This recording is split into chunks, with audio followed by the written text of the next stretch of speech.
good afternoon, everybody, and welcome back to Series 6 of the Climate Pioneers Show. In Series 6, we are discussing the challenges around scaling deep tech solutions within climate. And throughout the course of the series so far, I've been speaking to investors, founders, venture builders, and other key ecosystem players who are all focused on one common goal: scaling and commercializing groundbreaking deep tech innovations. We've been exploring how to prepare for the challenges that deep tech companies uniquely face around fundraising, scaling, and team building. And we'll hear from the stories of those who've successfully scaled to Series A and beyond. So whether you are a founder yourself embarking upon the startup scale-up journey and you want to hear from people that have gone before you, perhaps you're an investor keen to understand more about investing into deep tech, or perhaps you're somebody that's just passionate about climate innovation, you want to hear what people are working on. Whatever it may be, there should be something throughout the course of this series for you. Today, I am joined for episode 8 by Luke Charbonnier-Bevan, deep tech and climate investor at Zinc VC. With a background in physics and the future of sustainable energy, Luke joined Zinc 2 years ago and has been focused on making direct pre-seed investments into deep tech companies innovating across both climate and health. So Luke, thank you so much for joining me today. Yeah, thank you so much for having me on. Looking forward to this. My pleasure. So for anyone out there who hasn't heard of Zinc, are you, or maybe they have, but they're only aware of the venture builder side, for example, are you happy to kick off by introducing us to the world of Zinc and the different offerings within that Zinc ecosystem? Yeah, absolutely. The Zinkiverse, as I sometimes call it. So yeah. Zinc is we're kind of an interesting and irregular ecosystem player. What we're best known for is our venture builder. And this is for those, I'm sure most of your audience are aware of venture builders. Venture builders are organizations that exist to get companies started, to build them to a point where we think that other investors can be excited about them, customers are going to be excited about them. We are specifically a mission-focused venture builder. So this means we build businesses in either climate environment, that's one domain area of ours, or also on health. And I work on our climate environment side. We're based in London and we run our venture builder program every 6 months. We also are a VC fund. So our venture builder, we're investing from a institutional VC fund. We're also making first check investments, first institutional investments into very early stage deep tech companies. So these are companies that are early on in their commercialization journey. We're still dealing with many of the fundamental challenges around venture building at that stage. And what Zinc really is a specialist in this kind of like early, really exciting, but also sometimes slightly messy stage of venture creation. Yeah, fantastic. And how would you say you're kind of different to other deep tech VCs in the sense that obviously you have the access to the rest of the Zinkiverse, which I love, by the way. What does a company gain by partnering with and taking investment from Zinc, would you say, that they wouldn't from others? Yeah, so I'd say how we would be differentiated from your normal VCs. We are, for our first check investments, extremely early stage. We're really happy to talk to people at the earlier end of pre-seed. So this is people who are coming through the spinning out process if they are academic founders.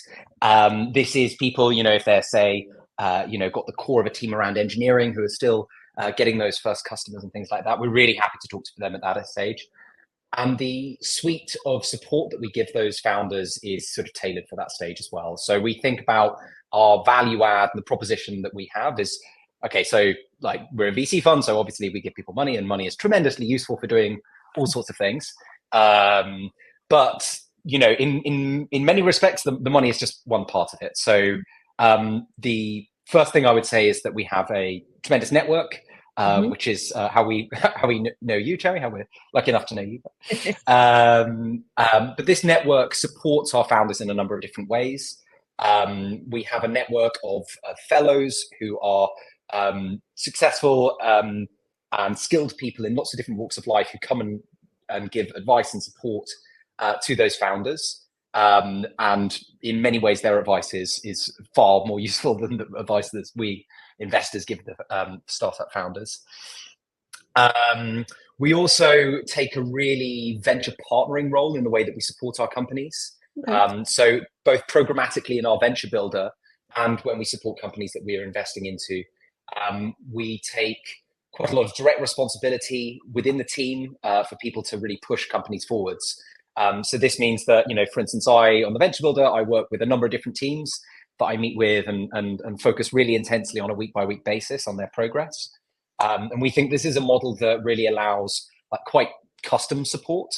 Venture builders are strange organizations. They build companies in all sorts of different ways. They have all sorts of different recipes. We can maybe go into a bit of that. But our particular recipe is around this kind of venture partnering support and this one-to-one one-to-one feedback. Yeah. So obviously you've got the venture builder side where individuals come in that haven't yet maybe even got an idea or maybe even got a company and form companies within the venture builder who can then, and those are both hardware and software businesses that are formed within the venture builder, that can then get investment from the VC part of the business. And then you also invest in writing pre-seed checks, first checks into companies that have got nothing to do with the venture builder, haven't been in it, but perhaps just spun out of academia or at very early stage. If you have an early stage conversation with one of those companies and you think there's some potential there, it's an idea you might like to invest in, but maybe it needs some work, maybe they're not quite ready, and they could really use the benefit of joining the venture builder perhaps and fleshing that idea out more. Is that something that you do? You sort of bring companies go, right, well, we will write a first check into you, but actually we think you need to come through the venture builder first, or we'll write the check and then go through it. Does it happen that way around? Yes, exactly. I mean, so we've got because we have these sort of two wings, they're meant to be mutually supportive. Yeah. And so, there's been a number of times where we have conversations with founders who are not quite, still there's work to be done in the fundamentals of venture building. And so we have founders that we're working with kind of outside this room at the moment who we've spoken to for the context of a first check, and there's just a few things that they would really like to work with us on. We bring them in-house, and then we can give them that kind of, really intensive support to get them where they need to be. Awesome. That's really cool. And then I suppose that third option, which is where they don't necessarily need to come into the venture builder and flesh the idea out more, but they still get to benefit from the Zinc ecosystem, access to the fellows and all of the great stuff that you have to offer in the community. Yeah, exactly. And also another thing I'd say is that we have part of having this network is that we have this kind of a bit of a vortex of talent around us. We know a lot of people out there in the ecosystem, and especially when early stage founders are trying to look for first hires or founding members of a team, we like to really lean in and flex our network to help them find the right people. And this is particularly true in deep tech as well, where you have sometimes sometimes the initial founding teams can change quite quickly, especially with product development. That can be really useful. And especially, as you said there, with those that have spun out of academia, perhaps, and they're a very small team of academics or people that are really focused on the science and engineering side of the business, that have got the product and the offering to where it is now, but actually in order to scale and commercialize, they need to bring people in that are commercial or more operations focused, and if they've been in academia for many, many years, they probably don't have access to a network or a talent pool. So that's a great benefit that they can get from being part of your world, really, is, like you said, that vortex of talent that they can access. Cool. And one of the other challenges that's quite common and uniquely common for deep tech companies is that they need a physical space, right, in which to build these solutions. It's with SaaS, you can do that from, I would imagine, Zinc's offices, from home, from a kitchen table, from wherever. But if you're physically building a product, you need lab space often, right, or some kind of manufacturing facility. How is that something that Zinc can help with? Do you have links and access to space that you can offer to people? So we don't have direct access to lab space. That would be amazing. Lab space is a topic that we talk about all the time. It is a national problem. It really is that big. There's I'm going to horrendously misquote this, but the ratio of demand to supply of lab space in Cambridge, for example, is 10 or 100 to 1. It's really we find that with lab space, we have a lot of partnerships with either, it depends exactly what kind of lab space they want. If it's a hard product, maybe they need a hack space. We have access to places where people could do like electrical engineering. We know we have some great partnerships with these people, but also more specialized lab space. We will support people to find that, but sometimes it's a bit of there's kind of a benefit sometimes in the rumor mill of, oh, we hear that there's some lab space opening up at XYZ place out in such an industrial park, that you really got to keep your ear to the ground. It's that competitive. The lab space situation, who knows where it's going to be in 5 years? There are a lot of major property companies who have sort of opened their eyes to the commercial opportunity in got bits of Canary Wharf that are turning into labs all of a sudden. Cool. And there's some really cool places opening up. So kind of hopeful that that's a situation that's improving in the British ecosystem. Yeah, absolutely. Because it seems to be, like you said, quite a glaring gap, a really fundamental thing that holds a lot of these companies back, and a huge commercial opportunity. So yeah, I mean, even some kind of government incentive around that I would imagine, be very welcomed. Yeah. Yeah. Okay. And what does a really investable proposition look like for Zinc then? So you mentioned there, mission driven in either climate or health, ideally at that pre-seed stage. But what else are you looking for to think this is something that's really investable? Yeah. So as you said, we're an impact fund, so we want to see potentially transformative impact in the particular vertical that they're going after. When we think about impact, we don't necessarily always think about the problem in terms of, on the climate side, you could think about impact in terms of, numbers of carbon dioxide emitted. That's quite a nice number to put on things. On the health side, you could also think about something like quality adjusted life years. We find sometimes that because we are investing in the venture builder, both across SaaS platforms, hardware and deep tech, the way that people have impact really does vary quite a bit. But where we're looking for that impact is where something that someone is doing is somehow necessary to see that systemic change, that you can't get around the thing that they need to do. Then when we think about the proposition, we're really looking for venture scale outcomes. We're at the really early stage, so venture scale outcomes are not to get too jargonistic, but you're looking for something that can have 10, 20, 30, 40, 50 times your return. Companies that could be billion-dollar companies, that kind of thing. Obviously people will initially go after niche markets, but are they going after, is their long-term vision for something bigger? Everyone usually starts off in a much smaller market and then rolls up. We're looking for, we are a talent-based venture builder, and we believe in the capabilities of people in tackling massive problems.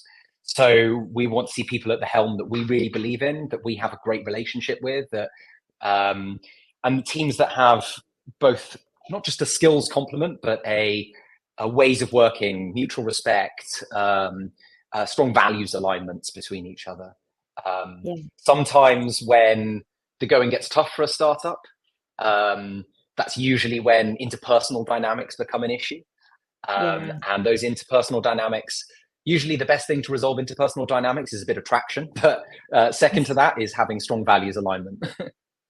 And because sometimes you can't know that, right, until you're in the weeds with a company and they're going through it, right? So they can seem like they're a really cohesive team, they can seem like they're working really well together, but until, like you said, the going really gets tough, you don't always know, right? And also people can go through various things outside of work that can then bleed in and create different challenges. So once you've already invested in a company, what support is there for them through Zinc of helping them through some of that stuff? Is that something you get involved in if there are founder disputes or issues, or perhaps maybe if they don't see it themselves, but you see that they're not working as well together as they could be or should be? How much support is there for that side of things?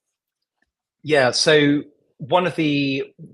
firstly, I'll say one of the ways that we run our venture builder a bit differently from maybe some of the other venture builders is it's quite a long program. And firstly, we hope that, over the course of that long program, we get a really good chance to see how founders work together. And we really encourage people to try and stress test it, to find difficult things to do and see how they react when they can't achieve them.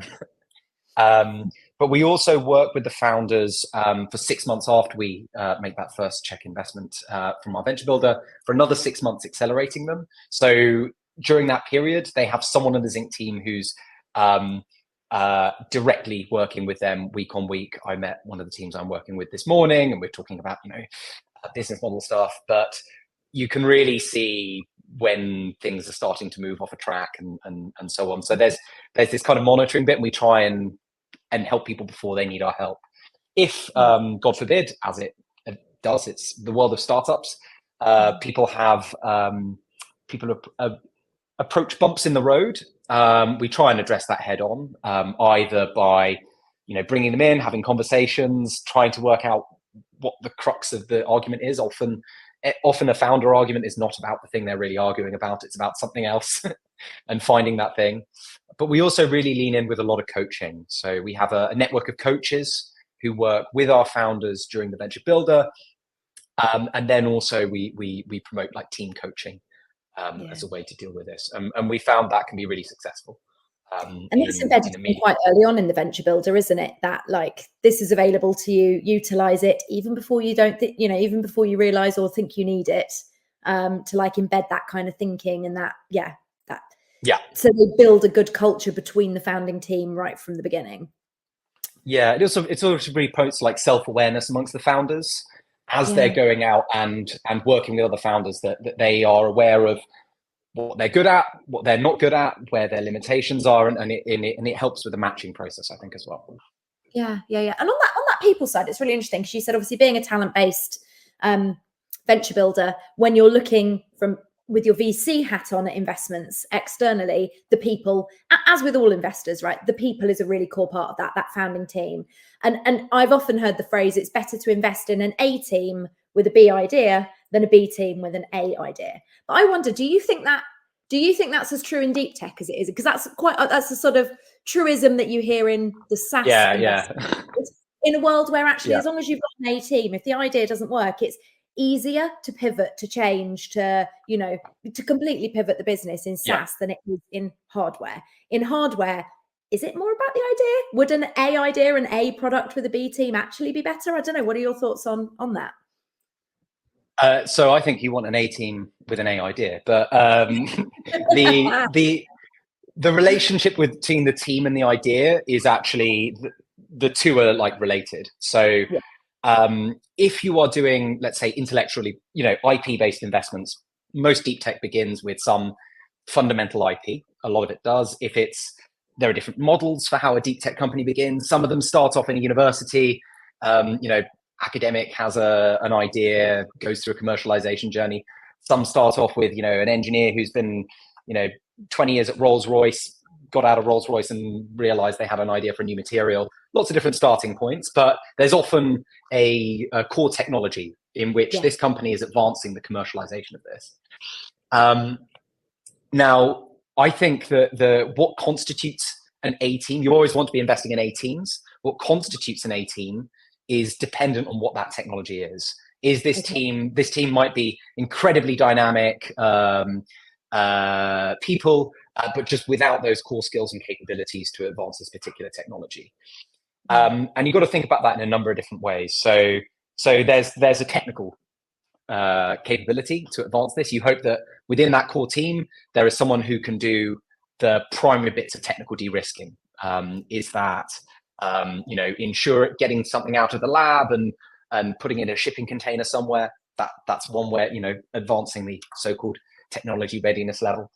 But it might also be that, let's say, there's a fundamental scientific invention, incredible scientist, but that scientist doesn't have the engineering skills maybe to scale that technology. So that scientist is an A person, but with that technology, they're not in an A team.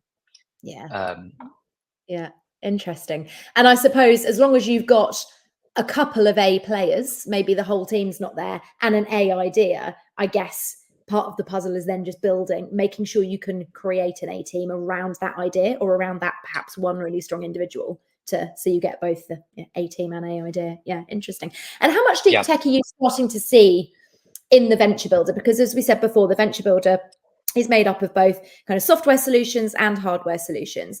How much more of how many more deep tech solutions are you starting to see in the Venture Builder, and has that mix changed over the last couple of years, would you say, or not?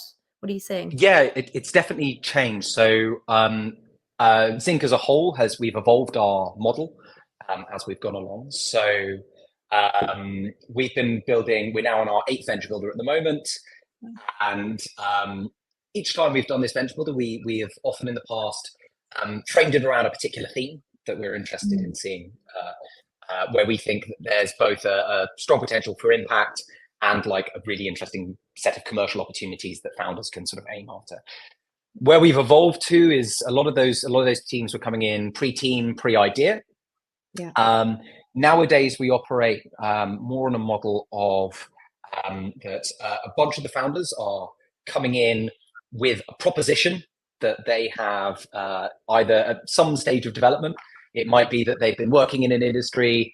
I don't know why the thought of an imagining founder working in dry cleaning has noticed a major inefficiency in the way that dry cleaning is done, and they've got a problem there and their hypothesis for a solution.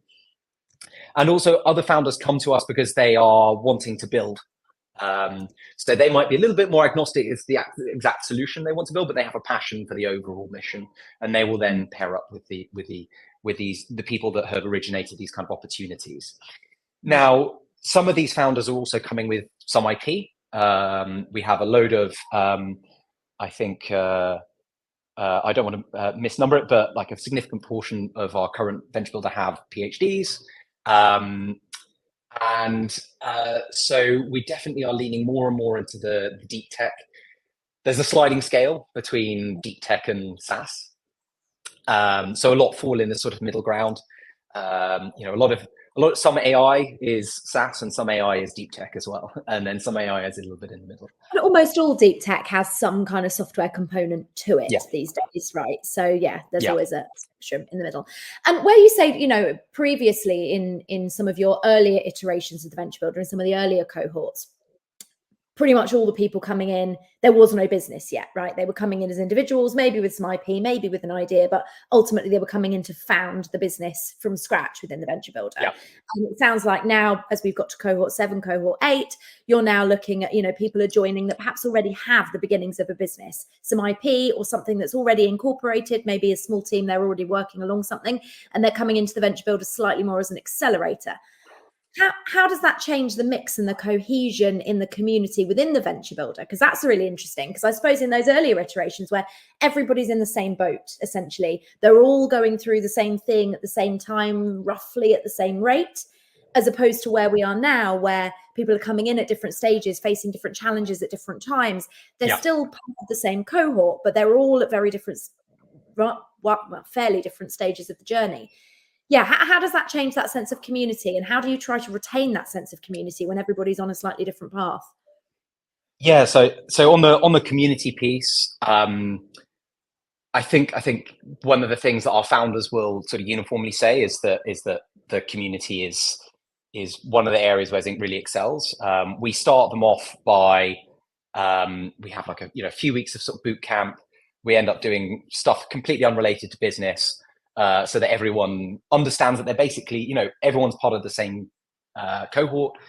Yes, there is a bit of a difference in stage, but really, if you sort of zoom out, the differences in stage are really quite small. I know we are, people who work in the startup world, tiny differences can feel like a lot, but really, people are still going on the same journey together. So we work a lot on cohort cohesion. People do, we went out to somewhere in Kent and did a load of outbound activities, did some laser tag, and I think someone was doing some archery. We've previously taken people up to the Peak District and did orienteering with them, that kind of thing. But then we also try and make sure that the cohort are supporting each other, right? Like they are all super interesting, experienced people, and the cumulative sum of the experience that they have is far beyond what like the Zinc team itself will have. And so the support that they can provide each other through, pitching at each other, running peer-to-peer sessions, just like pulling someone aside for like a half-day workshop if they've got a half day free. That's really super valuable. Yeah. And the other thing I would say about the heterogeneity piece is that if you are building companies that are both, some are SaaS, some are platforms, hardware or physical products, deep tech, really fundamental science.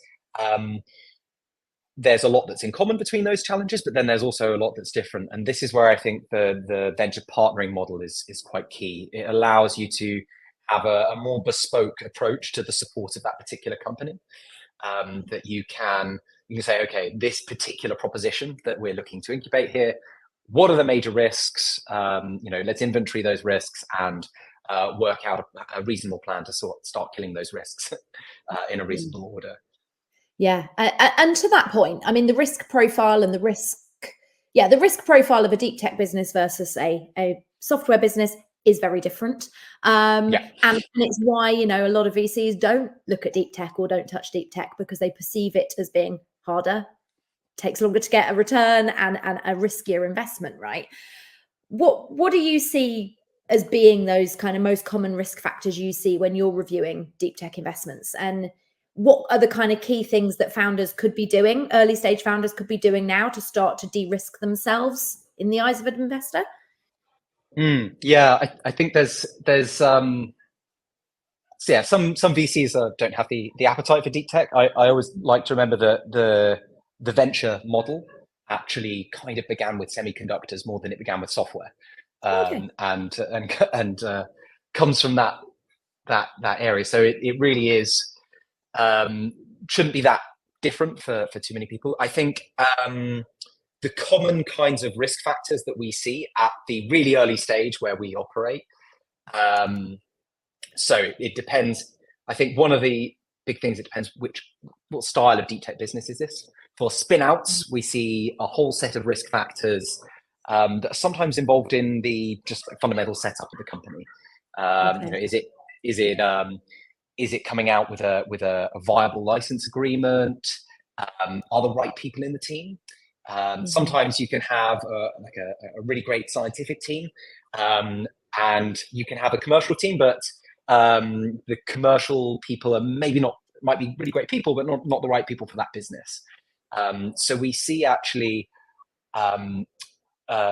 surprisingly, for high tech risk businesses, there can be some like really early commercial risk, especially around that team, and the team that can help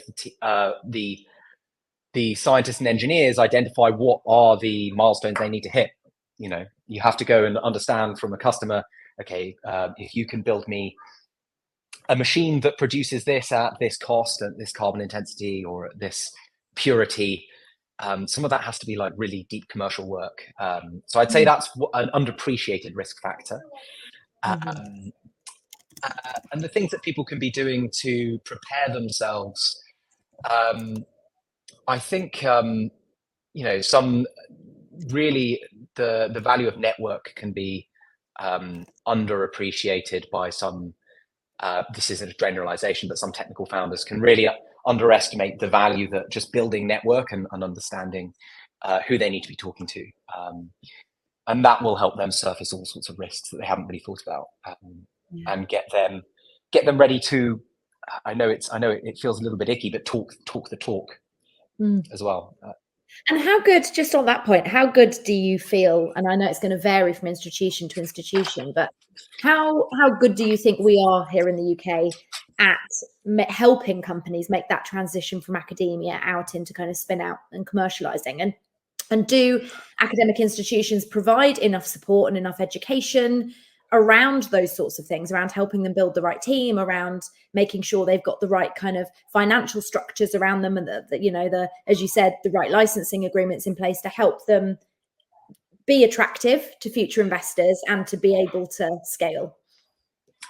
Yeah, it's a really hot topic and really interesting question. So I preface whatever I say that every single country that I know about spends a lot of time navel gazing around this issue. In Europe, you go to European countries, they're having the same conversation about commercialization. Look, the UK has a number of challenges, but I think that actually those aren't completely terrible. Now, I'm going to, again, misquote statistics, but I believe that the amount of research funding per spin-out company in the United States is about 50 million US dollars. Yeah. In France, I believe it's about 90 million US dollars, so about half as effective. In the UK, it's somewhere between the two. I think it's about 70 million. Okay. Someone listening to this will be like, this guy's an idiot. He doesn't know what he's talking about. But we come somewhere in between the US and the continent in terms of the success rate of spin-out funding. Now, that's not a great metric. Within the UK, we have quite a particular setup in that we have some really, really amazing high-powered research-led universities. We have, if you take the universities rankings, obviously universities rankings are silly, but usually the top 10 is packed out with UK universities. So there's definitely something that doesn't quite function as well as it should have. And also, if you look at which universities are spinning out companies, it's really concentrated among a group of about 5 to 10 universities that are spinning out companies. And we know that amazing research is being done elsewhere. I think there's last year there was was it earlier this year?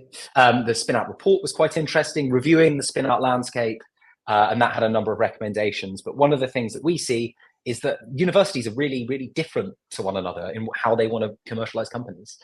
Not just in terms of the terms that they offer founders, in terms of the support that they offer and the kinds of companies that they want to help spin out. So, as a university, let's say an academic produces, just because I'm looking around my desk, I see a mug, a much better high-tech mug. Different universities will approach that commercialization opportunity really differently. Some will think, let's do a venture-backed startup. Some will think, let's find a strategic who wants to maybe do a joint venture on this particular mug opportunity. And some might see this as a pure licensing play, that there are a lot of different ways of spinning things out. So this difference in practice between different tech transfer offices, is really quite big. It's really worthwhile as an investor to get to know the tech transfer offices. There's really, really smart people who have access to this just incredible talent and IP. And it's a bit of a sort of artisanal industry, I would say. Anyway. Yeah. And I think one that when you're choosing an academic institution much earlier on in your, so you're leaving A levels, you're going into university, you're picking a university based on what you want to study, university rankings, where the research is good, for example, but perhaps that's that next step, that if I were to go to that university because I do have an intention that I would want to work on something and ultimately maybe turn that into a company, you don't necessarily know that isn't communicated earlier on in the journey, right? So can people sort of accidentally find themselves having chosen an institution that unfortunately isn't as good at doing that? It's hard. I think so. And I think it's also a thing for careers officers to think about, because it's not a really, let's say someone gets a PhD in a particular aspect of biomanufacturing, really exciting space. We're really interested in biomanufacturing here at Zinc. They could found a company, but they could also go and work for a high growth company. If you look at a university like Stanford, famously, there's quite a revolving door between the Stanford ecosystem and high quality PhDs that come out of that university. And there could be more to strengthen this kind of relationship between universities and the companies that they have ultimately spawned in the world. Yeah, absolutely. Yeah. And I kind of jumped in there while you were talking through those risk factors that you see in deep tech investments. So one of them we talked about was that kind of the academics and the spin out. What else is a risk factor do you see in deep tech that isn't as much of a risk factor in the software world? So tech risk is the big mountain of risk that all of these companies have to deal with.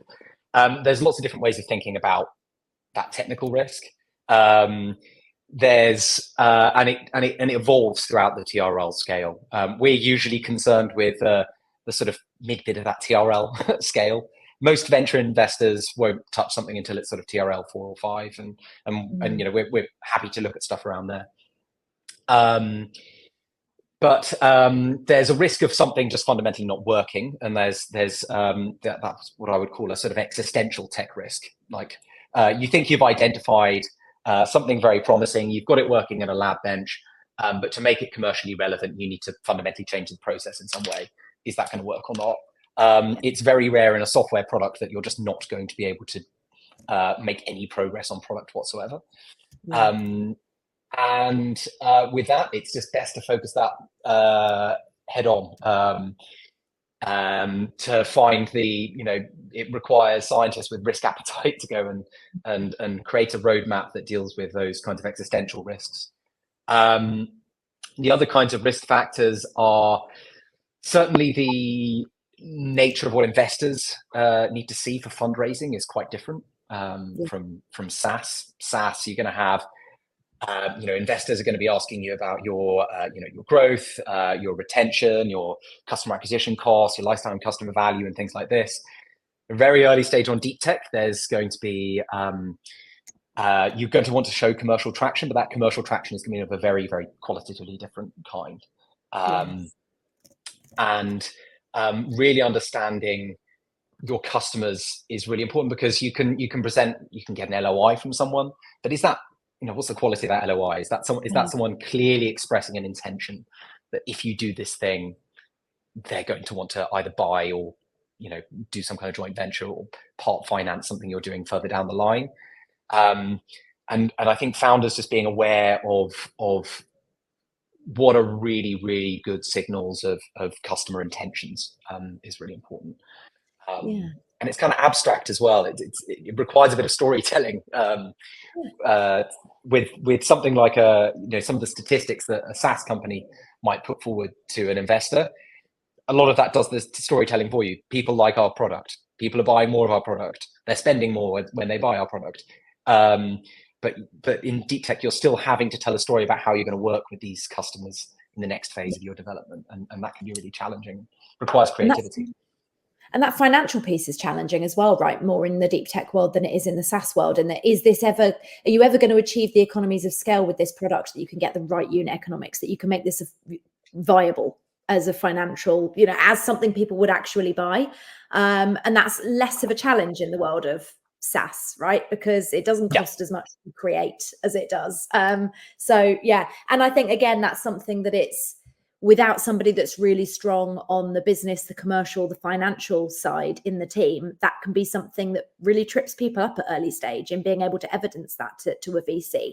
How could people, if they don't have somebody that's strong on that side of things within their business, how can you help guide people along that journey as to how they can show that this is a strong financial proposition? I think, so in terms of that talent piece, sometimes that can be something, if they don't need it in the core team, they can work with people like fractional CFOs, or they can work with really skilled advisors. I think advisors in deep tech companies can be incredibly useful, and some of them can really lean in if they're properly incentivized with a not exorbitant but meaningful piece of equity. Advisors will work really, really strongly with teams. So I'd say that those are the ways you can fill some of that, I guess, skills gap. In the really early stages, when you're thinking about, unit economics are really, really important in whatever you're going to be doing. At the stage we're often dealing with, it's really difficult to know sometimes what the process costs are going to be, the costs of raw materials. You can model that out. That's really valuable. Sometimes the value in the modeling is not necessarily the number you get at the end, but the process of going through the stages and the intellectual discipline of saying, okay, is this the big lever that we pull to reduce costs? But what they should have is a really, really acute understanding of what the targets that they want to hit are, those milestones. And that's a bit of that is a bit about market research. It's about knowing your customers, about people saying, $4 a kilo is the most we'll pay. It's about understanding how to avoid too large green premiums, and if there is a green premium, why would anyone pay that? It's these kind of fundamental financial questions that aren't fundamental commercial questions, I would say, rather than financial questions. and that people should at the earliest stage have a good grip on. And I suppose those wraparound costs of if somebody were to want to buy this product or implement it into their processes, what else around it would need to change, and what's the cost associated with that to put this, do you know what I mean, to put this component in? Or is it just a plug and play and requires it? Yeah. Interesting. And when it comes to commercial traction, as you touched on that there, at pre-seed stage, what is the bare minimum that you would expect to be for a company to be able to evidence? And what would constitute solid commercial traction in your eyes as an investor at that stage? So I would say that there's two ways to look at this. The first way I would look at this is to see who is willing to put skin in the game to say that they believe that this is a valuable opportunity that they would be interested in. It doesn't necessarily mean revenue. It doesn't necessarily mean a signed contract for any kind of pilot or anything. But are there people who are willing, let's say a strategic, a large corporate, right? Are they willing to give them access to some really valuable engineers for a couple of days to talk about how it might integrate with their process? That's a really early, very early leading indicator that there's significant interest in this thing, because someone is willing to expend some resource that could be otherwise spent somewhere else on evaluating that opportunity. So there's all sorts of indicators that there are people who are willing to have like buy-in. Now I'm talking about this is the extreme early stage of like early end of pre-seed. And then increasing amounts of skin in the game, memorandums of understanding, letters of intent. We talked about all of those. And then people willing to finance projects. Sometimes a corporate's most valuable thing is processes, and if they're willing to let you come in and mess with their process a bit, that shows a good level of buy-in. The other aspect of looking at the commercial traction that a company has is to understand the commercial capabilities that they have. Like, are they getting out there? Do they have the sort of shamelessness to put themselves in front of people and get knocked down 100 times and lifted up once? I think that's more of an understanding of who the founders are and if they have that kind of mindset. So I'd say that one part is relevant customers showing intention, and the other part is evidencing the commerciality of the founding team. Okay, so actually showing the working out is just as important as the end result. So at that really early pre-seed stage, you don't just want to see these are the 2 companies or the 3 companies that we've got that are interested. It's these are the 2 or 3, but actually also behind the scenes, this is our strategic plan. This is who we've been approaching. This is showing the working out of how you got to those 3 and how you intend to get to 3 more. 10 more. Exactly. And I know that kind of working out can be like an uncomfortable and vulnerable thing for founders to share with potential investors. You have to in showing those metrics, you're having to show how many people said no to get to your 3 yeses, which can feel uncomfortable because you're basically saying, here's all the people that don't believe this could work. But that's one of the part of the mindset of really good founders that they're willing to learn. Often a lot of running a startup is essentially an exercise in knowledge acquisition. Do people learn really quickly? Do they take knowledge on board in a sensible way? There's one heuristic that I think comes from American Air Force planning called OODA loop. I can't remember the name of it. It's how quickly do people learn from their environment, object, orient, decide, and act? How do they gather in information, organize that information, decide upon that information, and then act on that information? And is that like really, really high quality?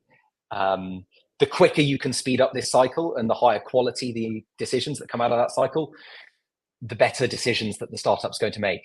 Startups exist in an incredibly chaotic environment. All sorts of exogenous shocks happen to them all the time. A supplier falls through. You just have to be excited by the founder's ability to manage that chaos. Yeah. Interesting. And is it UK-based companies only that you're investing in from a pre-seed check perspective, or are you looking at European-based businesses as well? So all the investments we make are UK headquartered. So if someone wants to come to the UK and found a business here, or is in the process of setting up a business in the UK, then yeah, we're happy to have a conversation with them. Obviously, that does leave a lot of European companies. You sometimes see European companies that are great, but it's not UK based. We have, some of our investors in us are people who have a deep strategic interest in supporting the growth of startups in the UK. So our remit is very much focused on UK headquartered, but again, also we hope everyone goes overseas eventually. The UK is a great market to build businesses. Well, we at least should think so. And ultimately, you want your venture-backed businesses to be global. So starting here, but going abroad. Absolutely. And what are you excited about for the rest of this year and into next year? What have you got going on in the Zincverse? Yeah, so it's quite exciting at the moment because we are midway. We're sort of in the heat of interviewing founders for our next venture builder. It's kicking off in January. Yeah, so lots of calls. Were you 3 months into cohort 8? Is it now? I should know that exactly. I would say 3.5.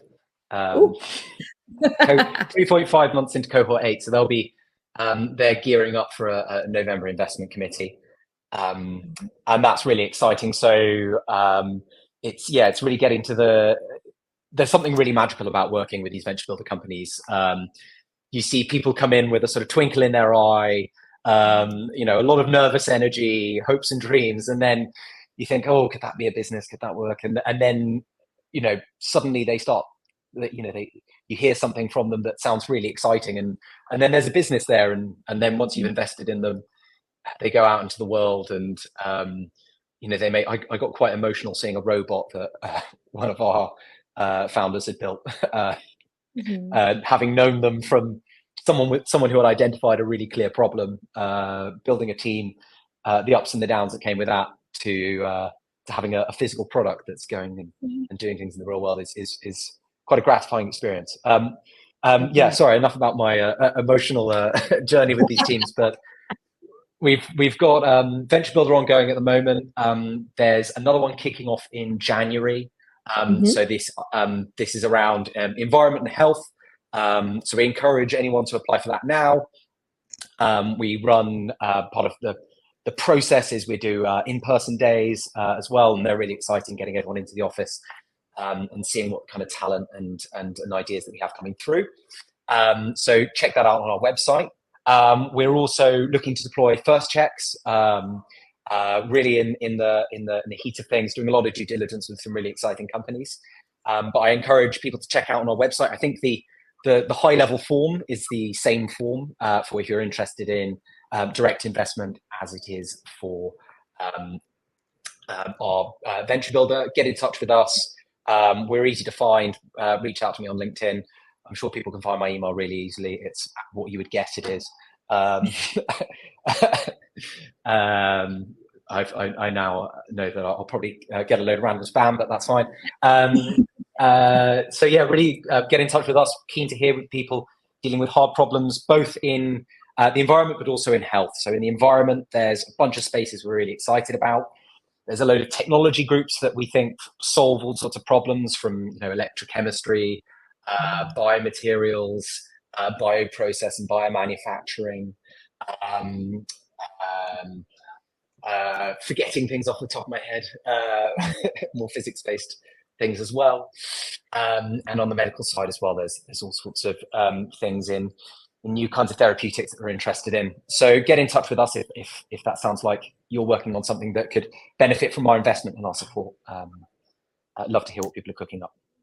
Fantastic. That's great. Well, Luke, thank you so much for spending your lunchtime with me today. Thank you so much for sharing all of that information, your insights, your experience, but also sharing a lot more knowledge there around Zinc and all the great work you're doing, both on the investment side and on the venture builder side, to help kind of foster and drive forward climate and health innovation. So yeah, thank you so much. It's been really valuable. Thank you.